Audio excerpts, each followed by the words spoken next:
maka yakinlah orang tua itu tidak akan bisa mencium bau surga, bahkan bisa jadi tidak bisa masuk ke dalam surga Allah Subhanahu wa taala. Karena sebab anak yang berdosa.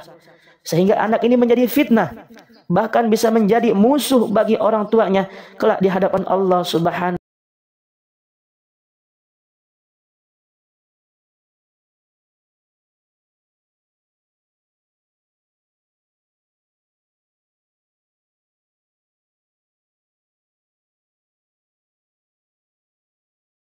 Salat Jum'ah yang dirahmati dan dimuliakan oleh Allah Subhanahu wa taala. Hari ini adalah hari yang besar yang diberikan oleh Allah Subhanahu wa taala kepada kita umat Islam. Sebab hari ini terjadi dua waktu yang sangat mulia dan agung. Yang pertama, hari ini adalah hari Jumat. Hari yang memang sangat dimuliakan oleh Allah Subhanahu wa taala. Hari di mana setiap doa dari umat Islam yang beriman kepada Allah Subhanahu wa taala itu diterima, diijabah, dikabul oleh Allah Subhanahu wa taala. Dan juga hari ini bertepatan dengan 10 Zulhijjah. Tepatnya adalah hari raya kurban, hari raya haji yang dimulai dari tadi malam kita bertakbir, bertahmid dan bertahlil hingga 3 hari ke depan yang disebut dengan hari tasyrik, hari ke-11, hari ke-12 sampai 13 Zulhijjah. Pada hari tasyrik tersebut kita masih boleh mengumandangkan takbir karena hari raya Idul Adha, hari raya haji ini menunjukkan hari yang besar dipandang oleh Allah Subhanahu wa taala. Hadirin jamaah salat Jumat yang dirahmati oleh Allah Subhanahu wa taala.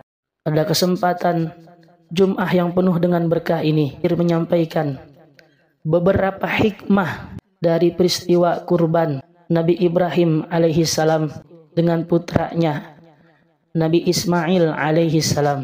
Mungkin setiap tahunnya para khatib yang menyampaikan khutbahnya di hari raya Idul Adha banyak menyampaikan terkait cerita ini. Namun pada kesempatan Jumat yang penuh dengan berkah ini ingin menyampaikan dari hikmah peristiwa kurban tersebut. Hadirin jamaah salat Jum'ah yang dirahmati dan dimuliakan oleh Allah Subhanahu wa taala. Ada beberapa hikmah yang kita bisa ambil, kita bisa petik pelajaran dari kisah kurbannya yaitu Nabi Ismail alaihi salam. Yang pertama, bahwa beribadah kepada Allah itu butuh pengorbanan. Dan pasti akan melewati yang namanya berbagai macam ujian. Karena bisa kita lihat, setingkatnya Nabi Ibrahim alaihi salam saja, beliau seorang nabi, hamba Allah yang sangat soleh dan taat kepada Allah, tetap masih diberikan ujian oleh Allah Subhanahu wa taala. Apalagi kita, sudah pasti Allah berikan ujian itu kepada kita. Baik ujian fisik, yaitu Allah kasih kita sakit. Ujian dalam hal jiwa, yaitu Allah ambil nyawa salah satu dari anggota keluarga kita. Ujian dalam hal ekonomi, yaitu Allah kasih kita susah cari kerja. Uang yang tak cukup untuk belanja, bahkan kebutuhan yang tak bisa dipenuhi setiap hari. Bahkan lebih dari itu, susah cari sesuap nasi untuk dimakan diri sendiri. Atau ujian keluarga, yaitu Allah uji kita dengan anak yang susah diatur, melawan kepada orang tua, atau keluarga, istri yang susah diajak untuk mengerjakan ibadah kepada Allah Subhanahu wa taala.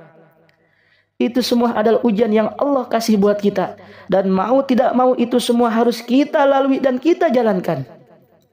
Jika kita mampu menghadapinya dengan sabar dan mohon pertolongan kepada Allah melalui ikhtiar dan doa, melalui sujud di dalam sholat atau berdoa setelah selesai sholat, maka yakinlah kepada Allah, Allah akan kasih solusinya, Allah akan kasih jalan keluar masalahnya sehingga bisa terlewatkan ujian itu. Ingat janji Allah dalam Al-Quran, bahkan diulang 2 kali, yaitu fa inna ma'al usri yusra. Inna ma'al usri yusra. Karena sesungguhnya sesudah kesulitan itu pasti ada kemudahan. Hadirin jamaah salat Jumat yang dirahmati dan dimuliakan oleh Allah Subhanahu wa taala. Maka dari itu kita harus ingat perintah Allah dan menjalankannya. Jangan kita kufur atas nikmat Allah. Bersyukurlah dengan apa yang ada yang sudah Allah berikan saat ini kepada kita.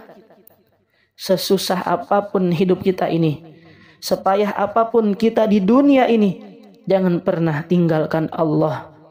Jangan pernah lupakan Allah. Nanti kita tidak akan ditolong oleh Allah Subhanahu wa taala. Firman Allah Subhanahu wa taala dalam surah Al-Baqarah ayat 152. Fadhkuruni azkurukum washkuruli wala takfurun. Maka itu, ingatlah kamu kepadaku, niscaya aku ingat pula kepadamu. Dan bersyukurlah kepadaku. Dan janganlah kamu mengingkari nikmatku atau kufur terhadap nikmat yang sudah aku berikan. Hadirin jamaah salat Jumat yang Allah muliakan. Kita yakin, masalah sebesar apapun, masalah itu Allah yang ciptakan dan pasti juga Allah lah yang akan membereskannya. Hanya saja kita dibiarkan sejenak terlebih dahulu akan ujian itu. Tujuannya Allah ingin mengetahui manakah hambaku yang benar-benar beriman, manakah hambaku yang benar-benar bertawakal kepada diriku, yaitu Allah Subhanahu wa ta'ala. Maka jangan pernah menyalahkan orang lain, apalagi menyalahkan Allah jika hidup kita tidak teratur dan tak tahu arah. Hidup kita berantakan. Cobalah rapikan sholat kita. Maka pasti Allah akan rapikan kehidupan kita di dunia ini. Kalaupun kita sudah sholat, namun kehidupan kita masih begitu saja, maka koreksilah ibadah kita sendiri. Koreksilah sholat kita sendiri. Mungkin masih belum betul ibadah kita kepada Allah. Mungkin masih belum ikhlas ibadah kita kepada Allah Subhanahu wa ta'ala. Jikalaupun ibadah kita sudah benar, tapi tetap saja Allah masih kasih kita susah, penuh ujian dalam hidup, jangan pernah berburuk sangka kepada Allah. Mungkin itu cara dan jalan Allah ingin menaiki derajat kita kepada tingkatan yang lebih tinggi dan mulia. Dan jangan pernah iri. Jangan dengki dengan kehidupan orang lain. Yang kita lihat dengan pandangan kita, orang itu tidak ibadah. Ia tidak menjalankan perintah Allah. Dia tidak sholat. Tapi kenapa hidupnya mudah? Rezekinya gampang. Bahkan terlihat hidupnya tidak ada ujian. Terlihat kayaknya orang itu selalu bahagia.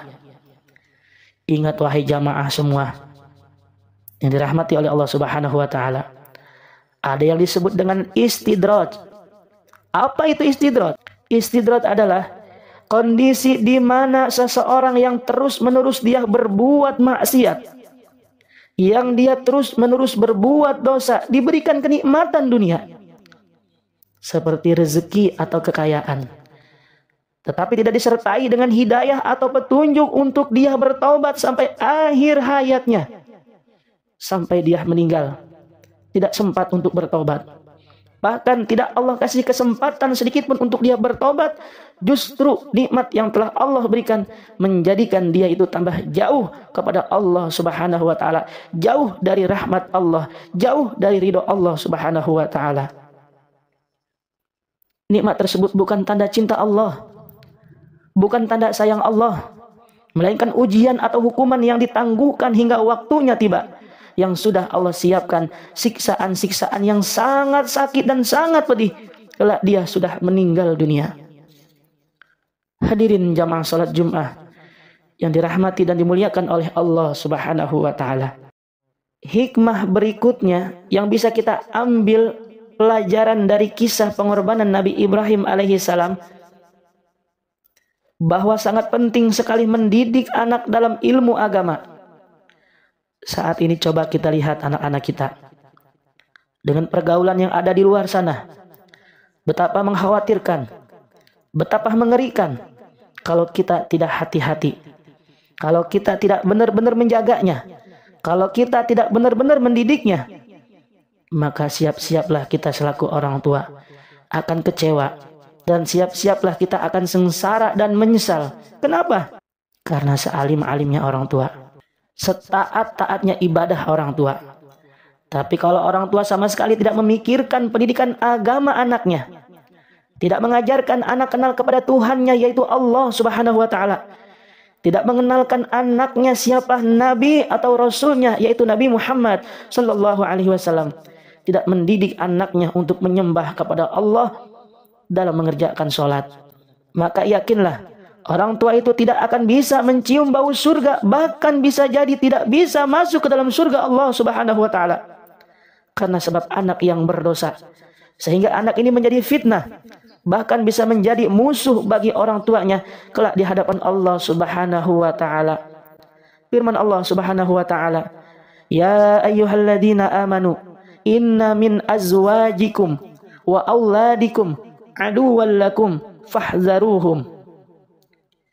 Wahai orang-orang yang beriman, inna min azwajikum, sesungguhnya sebagian dari istri-istri kalian, wa auladikum, dan dari anak-anak kalian, aduwwan lakum, akan ada yang menjadi musuh lakum bagi kalian, fahzaruhum, maka waspadalah, hati-hatilah kalian kepada mereka.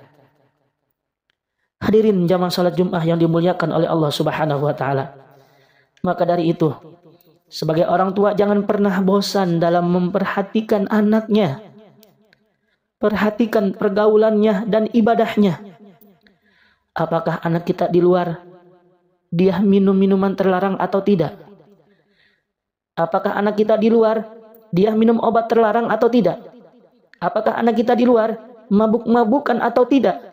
Apakah anak kita di luar dia sholat atau tidak? Dia bisa baca Al-Quran atau tidak? Dan bahkan ketika datang bulan suci Ramadan, apakah anak kita puasa atau tidak? Jangan sampai ketika nanti wafat, kita meninggal dunia, anak kita sibuk dengan pekerjaannya, anak kita sibuk dengan aktivitasnya, tidak sedikit pun ada waktu anak kita untuk mendoakan kita selaku orang tuanya. Kelak kita nanti sudah meninggal, jasad kita nanti sudah masuk ke dalam liang lahat. Maka mulai saat ini kita mantapkan hati kita, kita kuatkan, teguhkan diri kita, sekuat apapun godaannya, sebanyak apapun rintangannya, kita didik anak kita, dan bahkan harus kita keras kepada anak kita dalam hal pendidikan agama Islam. Kalau anak kita tidak sholat, maka perintah dia sampai dia mau sholat.